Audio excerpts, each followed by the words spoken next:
It's time for our annual Best Of special for the fourth year in a row. Welcome. As per usual in our Best Of episodes, Fran and I each pick 10 songs that are our favourites that have been released this year, according to some predetermined categories that Fran came up with. Particularly difficult year for me, I think a little bit for Fran as well, especially as he says himself, if this is the first episode of ours that you're listening to, you might not know that there's a playlist associated to each episode, the artists that we discuss. So if you're seeking out the 20 tracks that we discuss, you can go on Spotify, just look in the show notes and the link will be there. And yeah, we'd love to hear from you on what your tracks and albums of the year were, so don't hesitate to get in touch. Fran at the end of the episode will tell you how. In the meantime, here is our best of. I hope you agree, disagree, or have an opinion. Welcome to the Over Underrated podcast with Fran and Babs.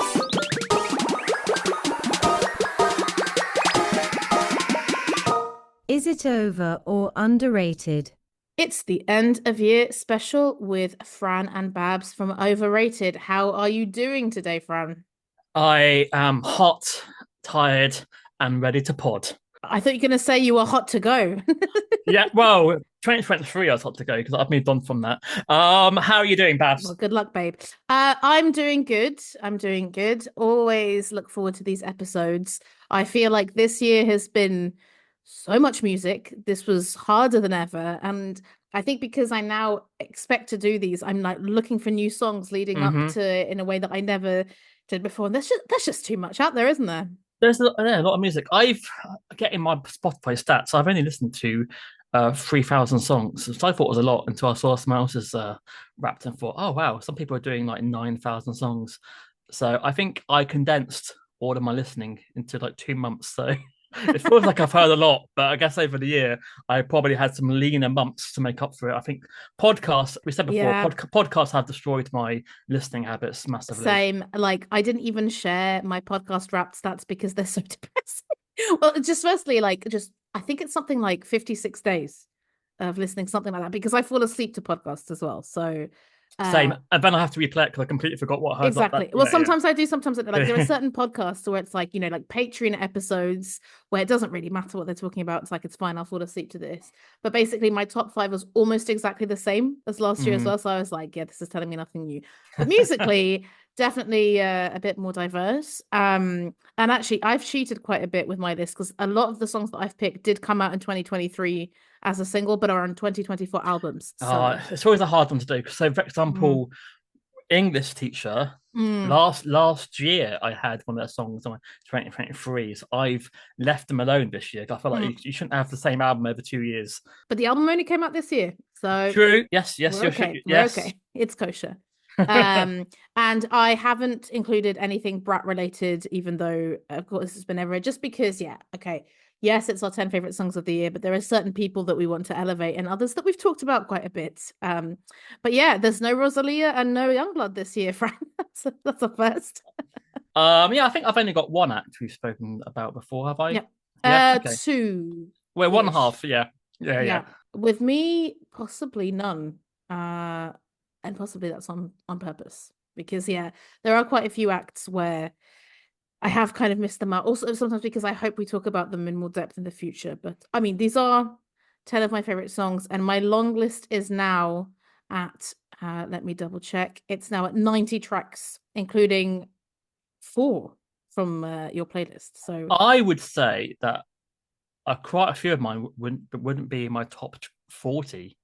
But really? Because of the categories, I won't have to go deeper into my collection. So it's just this isn't my top 10 songs of the year because like a lot of them are acts we've discussed before, or so I think it's nice to have a varied list. But so I like having the categories because it does kind of force me to pick some different acts. But looking at my my list, it's not been great for the older indie bands, but it's definitely a pop-tastic year of 2024. You're also very piano led, I felt, but in various different ways. But that was definitely a motif. Well, not every song, obviously, but mine is poppy, rocky, dancey. I would say poppy, rocky, dancey, and one hip hop. and Just the hip one. hop. Looking at my top 50, we have bands I've not thought of for a long time. Mhm. So Star Sailor and Mumra. Do you remember Mumra? I do remember Mum Ra. They've Don't got know a a new single song by them. they've got a new single out, which is brilliant. And I was like, wow, I was not expecting that. People who've come back to my life, I really like the Snow Patrol album. I've not liked anything Snow Patrol since 2005. So that's I didn't know they had a new album. Yeah. that's unexpected. Kings of Leon brought a new decent album for the first time in 15 years. They've gone a bit more heavy, a bit more back to their roots. I was never a big Kings of Leon fan. So they're on there unexpectedly. Yeah, Catfish and the Botman made it into my. I know. All right, Radio X, bloody hell. I know. I was not expecting that to happen, but yeah, he's on there. So yeah, so a few old favourites have reappeared and made it into my top 50 songs of the year. That's interesting because yeah, looking at mine, yeah, there's definitely old favorites. You know, you've got a Ghost Poet, you've got Beer 1991, who hopefully one year we'll talk about, and you know, people that are big like Amel and the Sniffers or FKA Twigs. I had FK Twigs, so then I It's a good removed it one. because it's to get to my top 50 as a single. I was thinking, will I be able to listen to this again and again and again? It's like a big roast meal. It's got a lot to it, and I thought I don't know if I can eat this enough. Does that make sense? We're back to the Sam Lake food categorization. So yeah, do you know what I mean? So yeah, so I liked it. But I thought, yeah, but I may I'll probably skip this quite a lot. Unfortunately, I've got to be more in the mood for it. What I find interesting with yours is I think there were only one or two that I liked immediately. And there were many more that I liked on repeated listenings, but yeah, it took me a while with some of them. Whereas I would say, looking at my list, all of the ones on my list that like songs that I immediately liked. Some more than others, but yeah, it's kind of songs that grabbed my attention. I then became a bit obsessed with them, and then had to be like, whoa, step back. Over underrated. Do you want to start? And I can use my random number generator to pick a category. I've got it open. I'll get my sheet up and you can let me know what song. Okay, so number 8 is first, which is Best New Artist 2024. Can you make a guess who I've chosen? Chloe Keisha? That is correct. Yes. Chloe, obviously I discovered this year because she's a brand new artist, and I thought that she was American until I looked at the music video, and then it's her having a delightful time in some sort of London side streets. So it's called Sexy Goodbye, and it's a breakup song? No, she's happy she's broken up. It's like a fuck you song, maybe. But yeah, she's got an amazing voice. It's a song I listened to maybe 2 or 3 times, and then the more I listened to it, the more I got into it, and now I adore it. And I thought she would be like this massive artist, but she's only got maybe 100,000. It isn't bad, but it's not like giant. But yeah, I love the video. I love the sense of humor. I love how she says like he's like Paula from yoga, and always people say it's like really sassy. Claire from work. Yeah, this is one of my favorite singles of the year now. The more I listen to it, the more I adore it. I've dabbled with some other songs. They've got great videos, but this is easily her best one. And yeah, I was happy to discover that she's not done anything before this year. So I thought easily as my favorite artist 2024. Thank you, Chloe. Even though, like, reading about her, I think she's been writing music for quite a few years, because I read an interview where it said that like she was like approached by record labels, but then COVID happened. So I was like, oh my God, okay, so she's been writing for a long time, but I guess she's only officially started releasing now. But yes, she's Malaysian British and only came to the UK age 16, so I think that's why she sounds American. She's a bit similar to Dua Lipa. I also like Dua Lipa. She was doing a lot of covers on YouTube previously as well, wasn't she? I thought vocally sounded a bit like Dua Lipa as well. I think it's very stylish synths. It reminds me of like synthy St. Vincent era. I feel so many other references like Bat for Lashes, previously mentioned in the previous episode, LaRue. In this song, I really like her voice. I really like how she switches between singing high and low and singing speaking. Like she gets very sulky when she speaks. I like the song, but I wasn't in a rush to go and listen to it again. So I basically, with all the songs on this list, I listened to it twice, and then on the third time went to watch the music video. The music video is absolutely charming. Having some fun on a rubbish truck. And that did enhance it for me, and just seeing also the little dance that she does, the goodbye, which absolutely, again, now I'm like primed for TikTok, primed for the youth. So yeah, I'm happy to discover her. I haven't had the time to go and listen to her other songs, so I'm glad you've put her on my radar, because I think she could do some really interesting stuff. But with this song, like I thought it was fine. I thought it was fine, but it wasn't. It definitely wasn't my favorite on the list. Do you know what? It's interesting because I thought you'd love that for something. I thought more. I because you like Georgia, and I thought, oh, maybe Mm, but it's fine.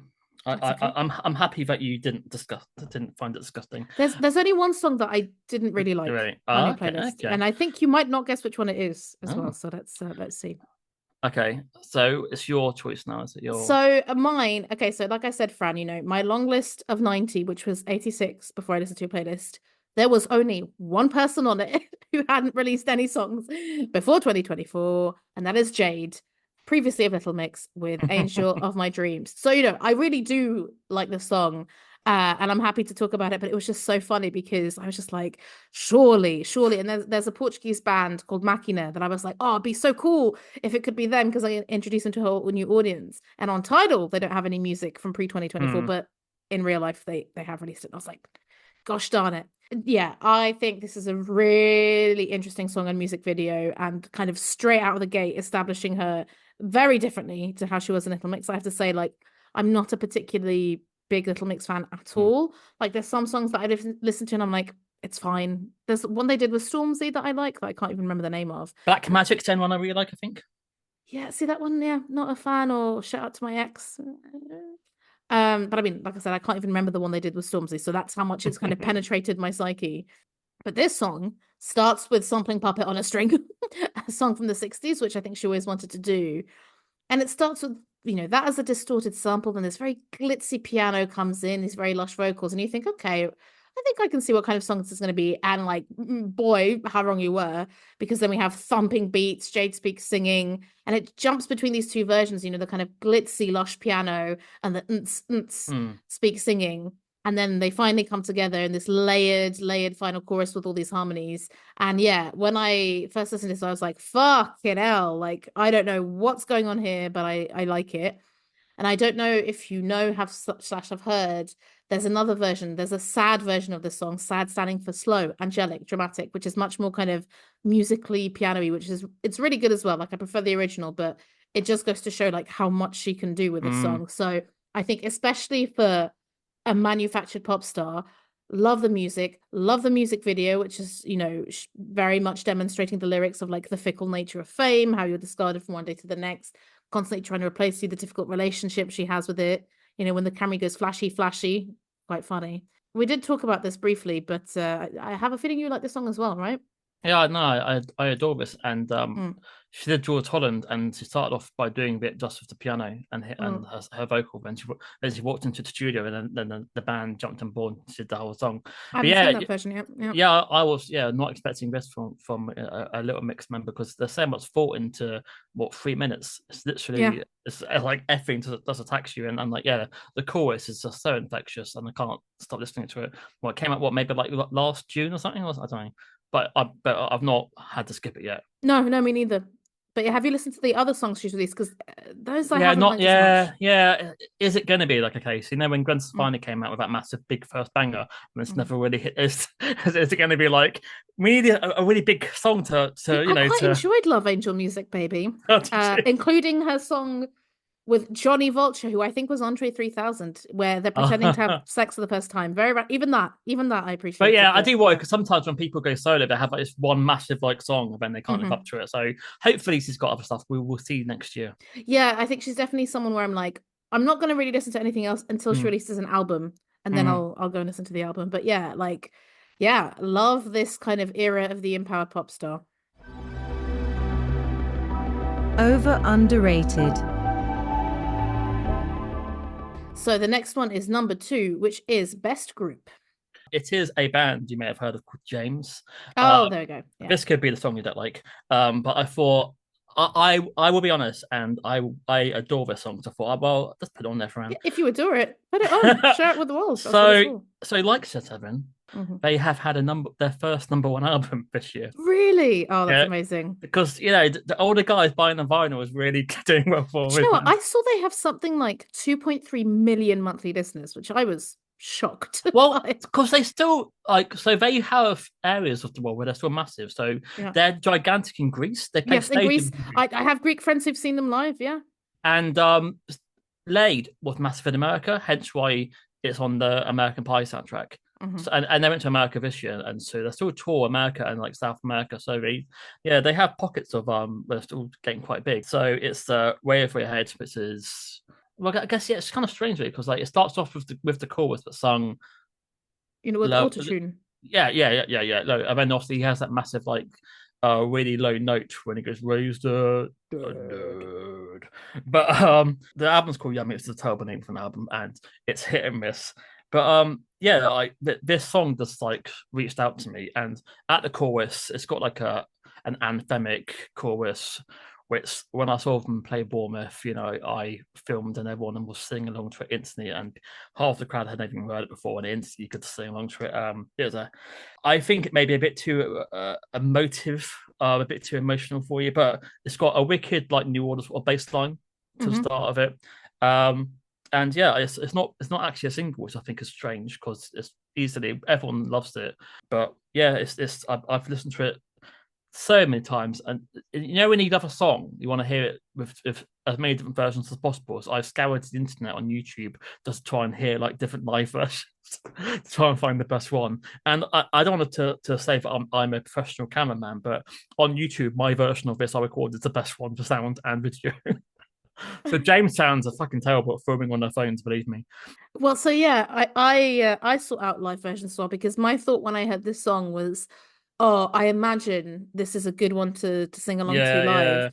yeah. And the version I found, it wasn't great, but it definitely wasn't you because he had let's say an Eastern European name. So unless that's your alter ego, I don't think it's you. But yeah, so I was not expecting autotune at the beginning. I was like, all right, James getting with the times. And I was super impressed with how low he can go because he can also go very high. I mean, what a range. I go back to the thought of like, I think it was Tom Smith from the Editors who got measured as the man with the widest vocal range, but I think Tim would maybe be up there. But to be fair, when I watch it on YouTube, a lot of time he doesn't hit that note. He does Oh, struggle. anymore. Okay. But Yeah. but he now has there's now two females in James. They've got two they're a couple. And Chloe was from the band Pure Reason Revolution, who I used to like back in the day. And yeah, and it works really well on stage because they can now, like, she does harmonize, and sometimes when he says to her, like, during the gig, he says, I'm not going to be able to make that note today. So she takes that note for him, and that's quite nice. Oh, that's good. So this wasn't the song that I didn't like. Because yeah, I think there's lots to like. Yeah, the range, the lyrics are very nice. I really like the strings. I again, like with Chloe, I thought the song was fine. Like I'm not crying to go and listen to it lots, but I really wanted to seek out a live version because it's exactly what you said. For sure, I thought there's going to be loads of fans singing along. And when I saw the live version, I think because the person who filmed it was right at the front, you couldn't really hear the audience, but it felt almost spiritual. Like, especially with so many different singers and the lyrics of like, raise the dead. I was like, if they wanted to be religious leaders and form a cult, like they could. Well, that's quite funny because two of the members of James were in a cult in the 80s. Oh. Yeah, seriously, they were. Inspo from that? Who knows? And they got out of it, but yeah, it's quite an evil one as well. But when I saw them live, they had a 4-member backing singers as well, so they were really hitting it. I will share the link later on. But yeah, I'm glad you didn't hate it because I know sometimes James could be a bit too melodic, a bit too, I mean, Sit Down and Laid are fantastic songs. And my mum was a big James fan, of the hits at the least. So it is like a band that I grew up with a little bit. Cool. So my best group, we just mentioned them. This is R&B and English teacher. So yeah, I would say the categories for best group, watching it live, and best rock moved around quite fluidly. Yeah, same. But I put this on best group.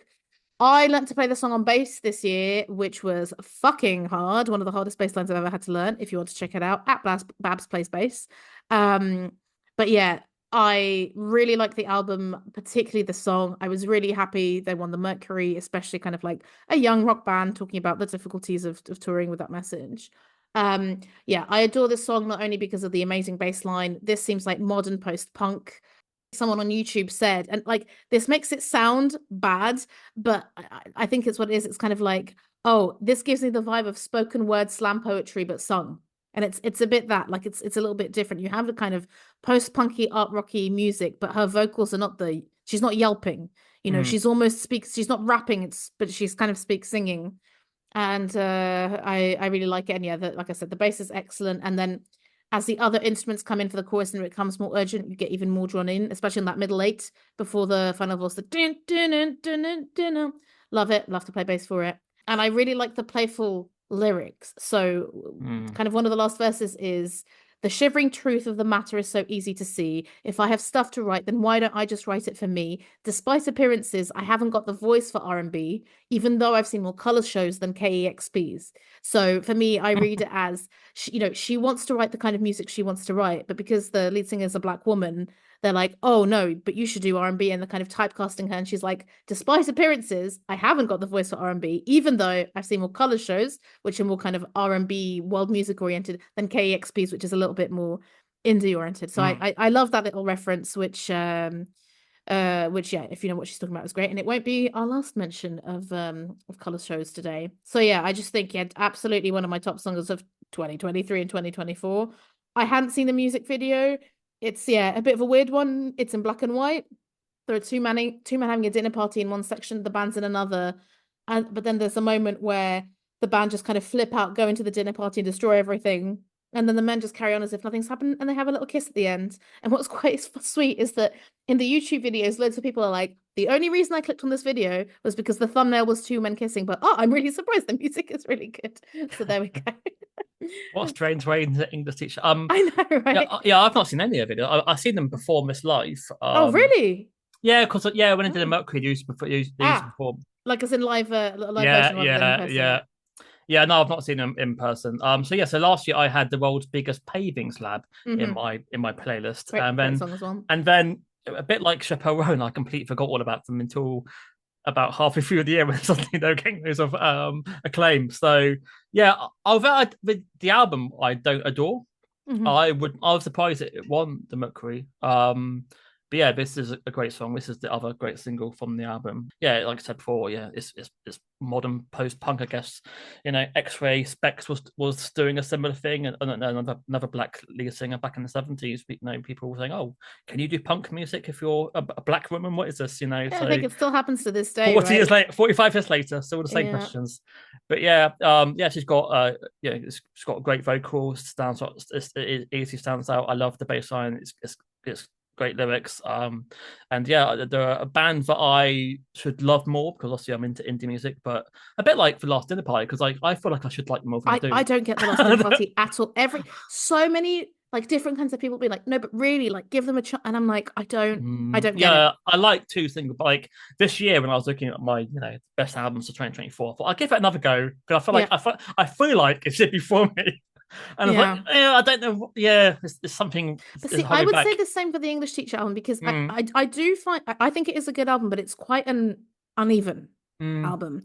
So it is one where there's, I feel like, a lot of different things going on. There's a song where she goes, "I'm not crying, you're not crying, we're not crying," but very repetitive. And then you have something that sounds a bit like jockstrap, like very lush piano electronica. And then you have songs like R&B. So yeah, it's not the most consistent album, but as with listening to some of your songs today, it needs a bit more listens. But again, there's so much music going on, Fran. I understand if you don't. I know. Yeah, we can't give appropriate care to all of our music. We want to. We can't. Especially as we're getting old now, Well. Over underrated. What's the next pick then? So we've got number 3, which is different genre to what you normally like. And this one, I feel I can guess for you. It's Tiesto, isn't it? It is. And do you know what? I feel so ashamed of myself. So it's only until I started to do my research, I then realised that this isn't a Tiesto track. It's a remix of It's a Tiesto remix of Swimming Pool. Yeah. And then I thought, oh, right. And then I listened to the original literally only like yesterday of the Swimming Pool version. The song's called VHS, and my version is the Tiesto remix is called VHS Rave. And I'm happy I stayed. I thought I changed it, but I thought, no, actually, I think I prefer the remix because it cuts off the end of the shout outs on the Swimming Pool version, and it's got a slightly more interesting beat to it. But so I don't know who's actually delivering the rap in this track. I know. It's someone called Joseph A.D., formerly known as Young Fortinbras. He's an up-and-coming rapper from London who impresses with this unique blend of auto-tune and singing, paired with catchy beats and creative lyricism. Yes, I copied that from Genius. Good audience. So yeah, so I believe swimming pool is French. Yes. So it's a really odd thing because obviously it's talking about like 90s rave culture is what I'm guessing that samples from. So it has like it has the rap, which is I love how the flow, the big B section, and then it goes into like I don't know where it came from. It's like a recording of like a live pudding lady talking about what she loves when to go to a rave, like how the DJ can make her feet go one way, make her body go go the other way, and then it just blends in all this 1990s sort of rave culture with like a Tiesto sort of hands in the air, like dun dun dun dun dun. It's very Tiesto, and I can't get enough of it. And it's only 3 minutes, and it seems they pack so much in that 3 minutes. It's like boom, yeah, and I've listened to every version I can find, and I think this is the best version. I don't know much about Swimming Pool. People say that he's ripping off Fred again. I don't like Fred again. I don't know if I like anything else about Swimming Pool, but this worked for me, and I've been dancing around the kitchen to this for the past 2 months. Well, I only discovered it today, and I want to thank you for introducing me to this. I love this. Would not have guessed in a million years that you would like it because I know that like for you to like hip hop and rapping, it's a bit more unusual, and the vocals are so London grime. But I adore the mix of that and the electronic beats. It works so well, and I'm like, is there anyone else doing this? Because I'd never heard of Swimming Pool either. And I've also again listened to 3 songs by Fred again and been very nonplussed. But yeah, I agree that this is the better version. Because the listing people thing is a bit boring compared to here. And I'm really in the mood for this as well because I've just come back from Manchester. It's only the second time I visited. And this time my friend took me on like a proper music tour. So I saw where the Hacienda was and stuff like that. I'm like, yeah, this is the modern Hacienda stuff. And I think, yeah, there are bits of it that are so addictive, like especially I swear that I mean it, I'm done with these girls and the archives on the VHS. So I think this was the most immediate song for me on the playlist. Like, it started and I was like, whoa, like firstly, like I said, like never thought Fran would put this forward. So I'm guessing this is the genre you don't normally like. And wow, this is, yeah, I want to put my hands in the air as well. But I guess when I was 12 years old, I was going to under 18 raves. So there's a part of me still goes back to that. But yeah, it's kind of weird. Like his actual rap, I'm trying to work out what's the connection between that and rave because when that song comes in, like, is there a link between the actual rap this lyrics? I did research. Like, did Swimming Pool, I was gonna say commission Yeah. S8E8 to do it, or was it like a track that he did that sampled? It's not clear to me either. But yeah, I definitely want to go and hear more from Swimming Pool. But yeah, glad you enjoy it. It's one of my favorites of the year. What's yours? Don't know what you're going to think about this one. So this is Chanel Number 5 by Camilla Cabello. So I think I've called it trap pop. Okay. Because there's rapping in it. It sounds a bit trappy. That's not my favorite kind of hip hop. And yeah, the reason I picked this is because I found it very intriguing when this album was released and the reviews came in. They were, to say the least, mixed. So yeah, I think Alexis Petridis in The Guardian said that this album, compared to her previous discography, was pretty radical to the point of being occasionally baffling. And he was quite harsh. He said that she often sounds uncomfortable and feels like a guest on her own album. And a lot of reviews were saying like, oh, what is this persona? She's just ripping off people like Charlie XCX, blah, blah, blah. Then I went to listen to the album and I was like, there are some great songs on this album. And because I haven't particularly liked really anything by Camila Cabello, like, yeah, Havana Senorita, catchy, but kind of, not my kind of pop. This I thought was incredibly original. Like, and it's another one where, the first verse sounds like it's going in one direction and then it changes completely. With this kind of woozy piano. I think one of the reasons I really like this song is the very satisfying rhyming that's going on. So in the first verse, she's rhyming like Japanese words. The second one, she's rhyming kind of brands. And I really, really like the onomatopoeia of wrist, spritz, spritz. It sounds quite good. And there's some good lyrics, because it's about her basically trying to get a guy who has a girlfriend to cheat on his girlfriend with her. She says, she's an extra, I'm your leading lady. And I think she's singing, she's rapping those vocalizations, how it all kind of comes together, especially at the end, works really well, along with the piano and the subtle beats. I couldn't give a shit if this is a fake persona. I think this is a good song. I think the music video does absolutely nothing for this song though, because it's just her dancing with a chair and there's a snake. But it's some great chair dancing, guys. One of the best Great chair dancing. But I really like almost everything about this song. What do you think? I have seen her live. Yes. I've been a big fan. No, it was Art of Right 2018. I don't think I'd even knew her then. Oh, a while ago, yeah. So her older persona. She's now I assume she's got blonde hair now. She does have blonde hair. Yeah. I felt the vocals a little bit grimy with the production on it. Some of the music was a bit too twee at times, but it does sort of morph musically around the pop song. It's got its own sort of charm to it. I didn't adore it, but I like her trying to do different vocal deliveries. But I guess we always say that, we even mentioned this with our Dua Lipa album. It's like, well, what are you going to do next? Because you're kind of repeating yourself. And she definitely hasn't. So what can she do? She does something different, and people are saying, oh, she's ripping off other artists. So what? She's just going to do the same music for next. I think it's because she's clearly being sexy here, right? Like she's being sexy almost for the first time. Not that she wasn't sexy in Havana or her album covers, but it's like she's being a bit of a slag, maybe, which a term I'm sure that she uses and condones.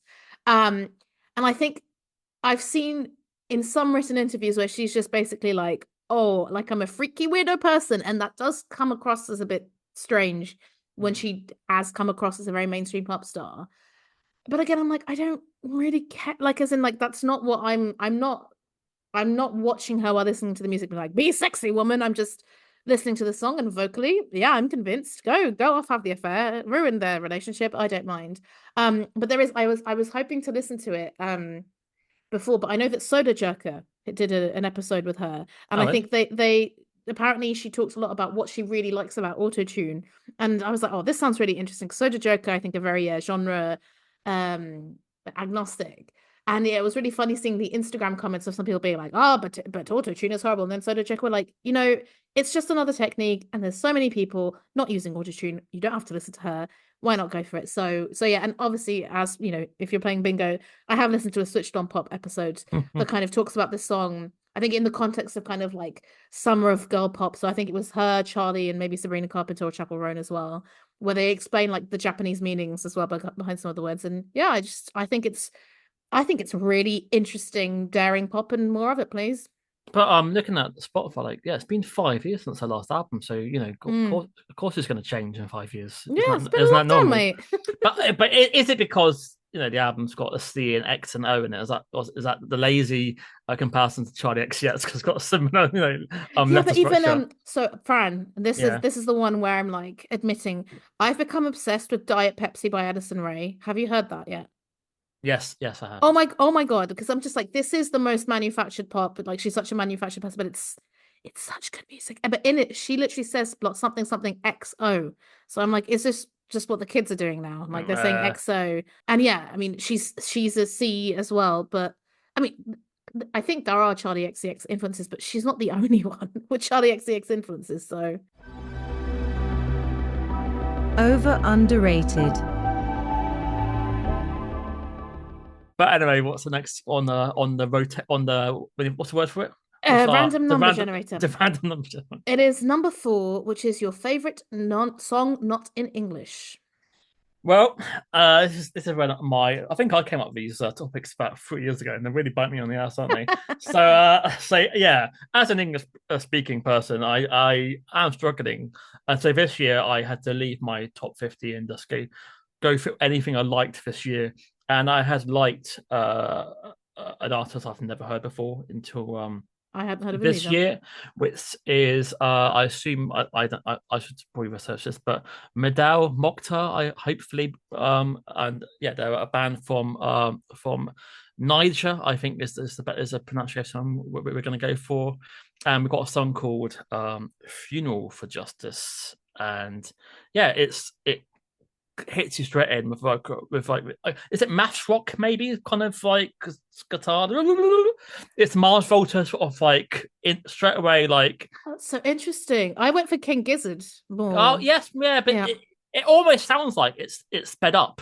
in some time, and in the music video they do speed up the visuals, so it's played so fast. If I it shocks you, and It then hypnotizes you, I thought. Yeah. then like so like the verse is like repetitive and droning, and then suddenly it hits you with like some smashes. It goes doom doom doom doom doom doom doom. Sorry, it's just the worst explanation of a song. I see. I get it because I know the song. I get exactly what you're saying. So if you don't, guys, go and listen to the playlist for this episode. Yeah, and the unexpected like change of style and smashes of drum just just jumps you up. So obviously, I had no idea what the song was about, and until I went online. But it's about it's the impact of the foreign interference in Nigerian affairs and the replacement of the indigenous language and with colonial ones, which is so as a person who's from the colonizing empire of the UK, it's not great. But I actually, you may know this. Who did colonize Niger? Is it France? Oh gosh, I would guess France.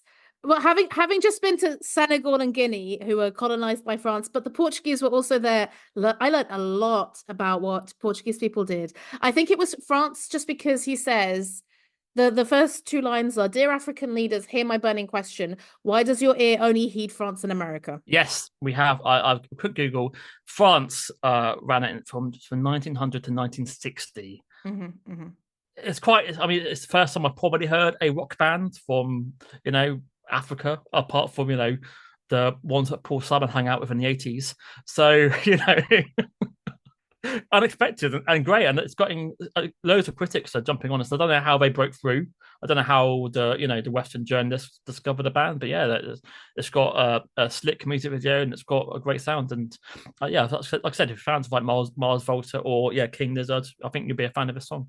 Yeah, Fran, I was not expecting you to pick Tuareg music from Niger. Really? Come on, in the language of Tamashek, of course.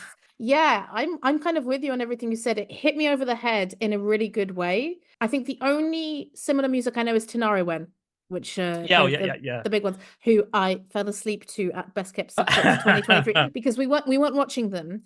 We were sitting down and they were in the distance with previous guest George, who we discussed Vampire Weekend with.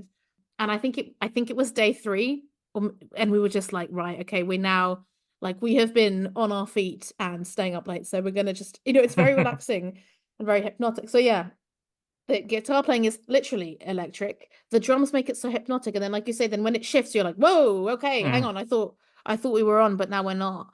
And I thought, given it's a political song, it has a very good hook. Like the line that he repeats a lot in English, it means, "Why is that when your rights are trodden upon?" So it's like you can really imagine kind of people kind of singing along to that.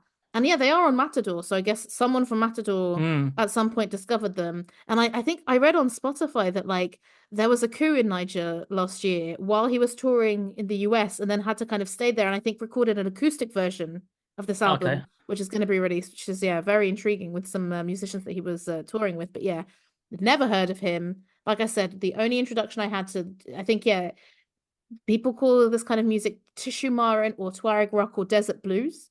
Was Tenare, who I've only ever dipped in and out of. But yeah, the song, the very stylish pink-hued music video, with someone commenting, "I for one welcome our new Tuareg metal overlords," and just seeing actually like there were so many comments in so many different languages from around the world. Like there were Japanese people, Indian people, Dutch people. So clearly this is having, it's so specifically about the region that he's from, but it's having such an impact worldwide. So yeah, this was one of my favorites and I'm really looking forward to listening to more from Ndu Mokhtar.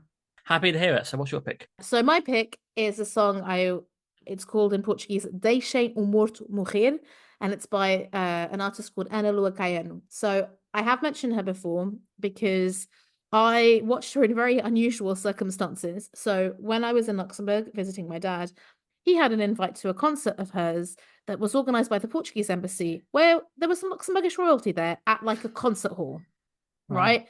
And he was like, "Do you want to come?" I was like, "Fine." And it was incredible.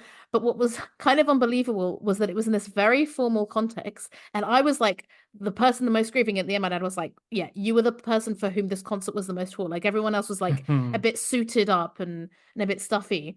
And what was great is that live, she's like a one woman show with all these traditional Portuguese instruments and a loop pedal. And because it was this kind of concert for the embassy. So she would, in English, explain what she would be doing in the next song and what the instruments were and stuff. So it was a real privilege. And we met her afterwards and got the CD. So yeah, I've been kind of dying to talk about her for a while. And lucky me, my favorite song of hers came out with her album this year. And I picked the Colors version of the song, as mentioned, because yeah, if you guys don't know what the Colors show is, I think it's like a YouTube channel where they take artists from all over the world and they record a song of them with just like a one color background. I think it's meant to be kind of like there's so much, tricks and kind of background things. Like let's just keep it simple, keep it focused on the music. So deixem o morto morrer. It means let the dead man die, basically. This is my favorite song of hers because yeah, there's some panpipes, there's some good beats. It's a very controlled song, her vocals are very controlled and everything that comes in and out, again, it's very stylish. She harmonizes really well with herself. And yeah, I picked the Colors version to talk about it a little bit, but also because I think that's it at its most pure. And I think I wanted to hear from you as someone who doesn't speak Portuguese, like, yeah, what you thought of the song, what you thought of the Colors version and what yeah, whether you liked it or not, basically, because I wouldn't be surprised if you didn't. Yeah, do you know what? I didn't pick up it as Portuguese in terms of research. Okay, well, there we go. To me, it sounded more like Turkish or Arabic. Or Russian, maybe, or something Yeah, like that. yeah, It's usually, yeah. So yeah, that was unexpected. Yeah, it's not my favorite, but yeah, I enjoyed the crunchy production. Yeah, but I found it hard to pick up the melody to engage with. It's some interesting, like, almost industrial sort of touches to it. But yeah, I watched the music video. She's got a fantastic hair. Yeah, she's got very, very long plaits. and good perform. But yeah, I wouldn't say it's my favorite, unfortunately. Yeah, I can imagine that best being on your vision. So I didn't even did I say that? I didn't even say that. That's on my notes. Yeah, she's an absolute shoo-in for Eurovision because she's blending Portuguese folk music with modern electronic beats. Ding, ding, ding. And I saw someone being like, "She's serving cunt, ready for Eurovision." And I was like, "Yeah, okay. if this is what the LGBT community is saying, she will soon be on." But I think she is like. She does seem to be having an impact outside of Portugal, and her tours aren't just in Portugal. And yeah, I saw like YouTube comments of someone being like, "Oh my God, I saw her in Marseille and there was almost no one there because, she's not that well known." I mean, the Portuguese community obviously is big outside of Portugal. And I think, yeah, she does good touring places like Luxembourg with a big Portuguese community. But I do have some hope actually that she'll break out a little bit outside of the Lusophone appreciation world. Speaking of foreign languages, have you noticed any Flemish or French artists you want to big up this year? Oh, thank you for asking me. Very nicely done. Yes, one that I was kind of devastated not to include was Bolis Papoul, who was the guy who did the album with Charlotte Adigéry, who I mentioned before. He has a great album. So he is half Belgian, half Hong Kongese. I don't know what Chinese, maybe. I don't know. Let's and he did an album called Letters to You, but you spelled YU. And yeah, a lot of them are in Cantonese. His song Frogs I find very addictive, and it is quite funny because it is all in Cantonese. And then, and it sounds very like, oh, intriguing, Solwax once again are kind of producing / co-writing. And then it turns out that like it's just about frogs. Like it's just a woman reading facts about frogs. And why not? And why not? So yeah, I'd say he's my top one. He's my top Flemish. Oh, do I have a top French speaker? Oh, but yeah, I saved a song called Narcy by Mes Lèvres. I think they are Belgian, but I will just leave it at that. You have to go and find it. I have to put it on the playlist. Over underrated. Well, that's a foreign language segment. What's next on the random generator? So the next one is number 7, which is your favorite one to hear live. Yeah, so this is me struggling to fit people in. So Mm. I went for WH Lung, Ah, yes. who are new to me as well, and I was surprised they've been going for quite a while because it's my kind of music. So yeah, they're a band from Manchester, and are they indie band? Are they synth pop? I think that they On Spotify, they are a Mancunian synth pop outfit. Mancunians from Outfit. But yeah, yeah, I say live because they actually are touring next year, so I'm hoping to see them play live in Southampton. So that's why I said that. But Oh. yeah, it's just in my top 5 albums of the year. Also, the whole album you'd recommend. Yeah, yeah, and this song I should probably get the full title. It's just The Painting of the Bay. Yeah, it sparks New Order. It sparks many of my favorite 80s bands. His vocal sometimes sounds almost out of tune. Yes, especially live when I saw as well. But I think that he just pushes it quite a lot to snooze. It's on the edge of breaking. This is I was actually yeah, so it's not out of tune, but yeah, it's just a really great song and has so many different changes in it, and it's got nice backing vocals from the female singer as well. And yeah, I've just been playing it lots and lots and lots. And I wanted to discuss because they don't have much of a following at all, really. Mm. They've been going for I think maybe 7 8 years, and they've only got 45,000 listens a month, which I thought I should probably pick them because no, their band I think should have some more airtime. So I went for a WH Lung, which is a 5 piece from Manchester. What are your thoughts? Well, that surprises me because I did a bit of research about them, and I mean, maybe this is just PR working, but it was kind of like much beloved local band are back kind of thing, and there was a lot of press about how good they are live, which is why I also went to see a live version. So this was one that it had to grow on me because it started, and I love that beginning where it has a bass that's somewhere between, a Mm. bass guitar and electronic. Then the slightly more melodic synths come in and melodic guitar line. And their record label, I think, is called Melodic. And I was like, of course. But as you say, it shifts so much that on repeated listens, I got into the vibe a bit more. And when you Hmm. know to expect that, and you know there's something you prefer around the corner, I liked it more and more with each listen. Especially liked it how the male vocalist goes so much higher in the second verse. You think it's going to be one Mm. song and then he fucking goes for it. And yeah, I wanted to watch it live because, people saying that they're very good live, but it was really interesting to see in the version that I saw that when he did that, the crowd whooped, like Oh, it was really? clearly so like, whoa, okay, woo. And also what was really funny is just before he introduced the song, he said, one of the great things about being in a band is that if someone within that band hurts you, you can write a song about it. Just Oh. like, oh. And yeah, reading about it, yeah, he said, on the day the song was written, I was hurting and had gone to a gallery to try and find some peace. I stood for a while in front of a painting by Cézanne called The Bay of Marseille. I love this painting, but I was looking and looking and just feeling nothing, which made me feel worse. I came home and found that Tom had just sent me an idea he'd done on the acoustic, and straight away for the whole song just took shape. I think I wrote it stood up in the kitchen. So what a funny, what a funny origin story. What a funny man, clearly. Yeah, like I don't think I added this to the long list because I still need a little bit more time. But yeah, I think this is the one where at the beginning I was like, but actually I did like it by the end.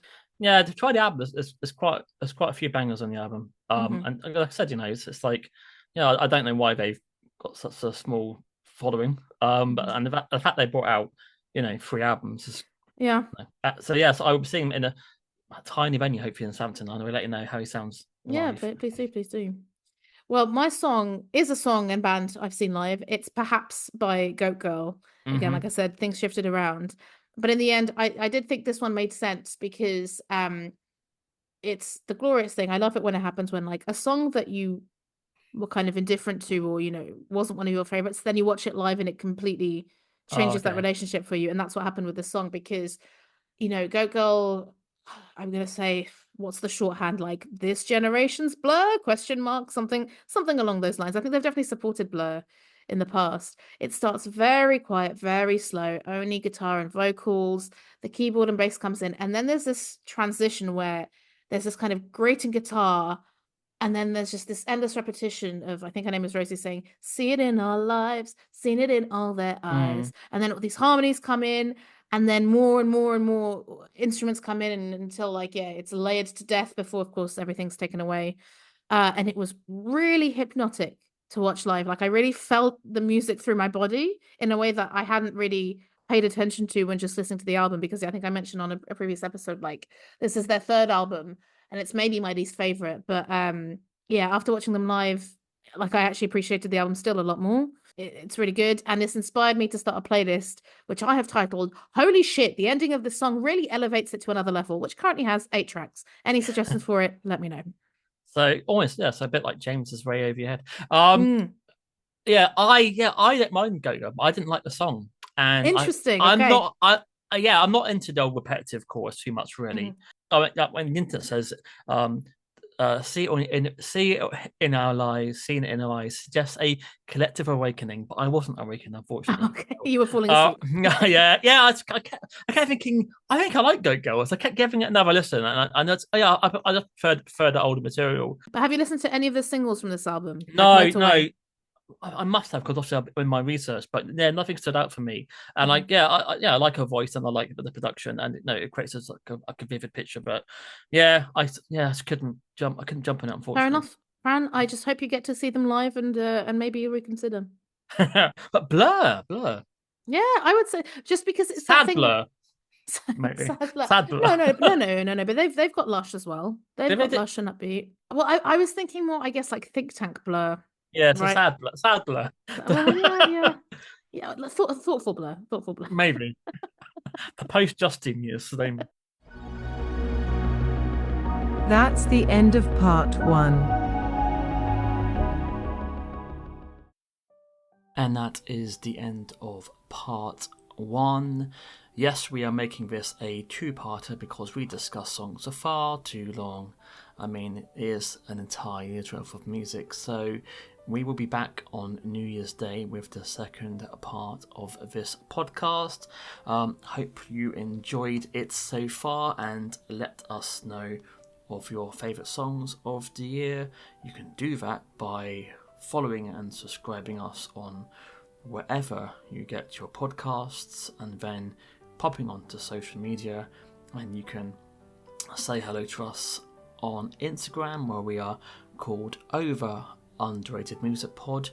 If you're on Blue Sky, we are oumusicpod.bsky.social, and if you're still on Twitter, we are oumusicpod. So yes, give us a shout, and yeah, we will see you next year, and have a lovely Christmas if you celebrate. Bye bye.